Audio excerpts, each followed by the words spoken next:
बूढ़ी दादी का रहस्य -1 डरावनी कहानी। मार्च की ठंडी रात थी।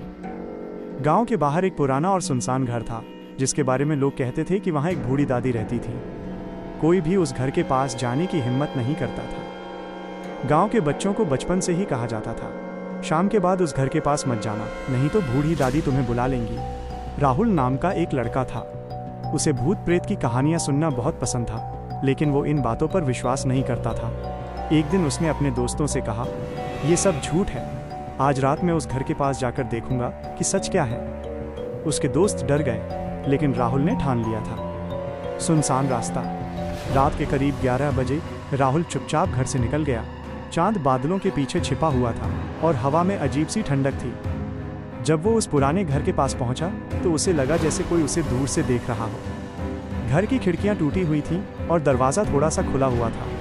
अचानक चर्रर की आवाज़ आई। दरवाज़ा अपने आप धीरे धीरे खुलने लगा। राहुल का दिल ज़ोर ज़ोर से धड़कने लगा, लेकिन उसने हिम्मत करके अंदर कदम रख दिया। अजीब आवाज़ें। घर के अंदर बहुत अंधेरा था, चारों तरफ धूल और मकड़ी के जाले थे। तभी उसे एक हल्की सी आवाज़ सुनाई दी, बेटा इधर आओ।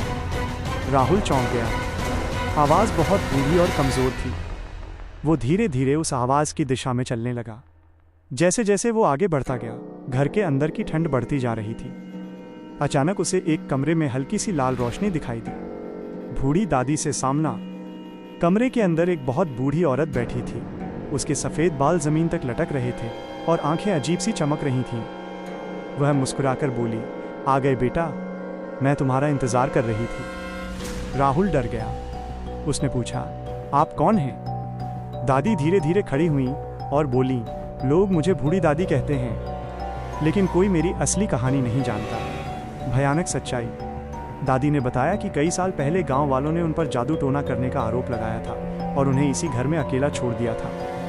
कई दिनों तक बिना खाना पानी के रहने के बाद उनकी मौत हो गई, लेकिन मरने के बाद भी उनकी आत्मा इस घर से मुक्त नहीं हो पाई। दादी धीरे धीरे राहुल के करीब आने लगी और बोली, मैं अकेली हूँ, मुझे किसी का साथ चाहिए।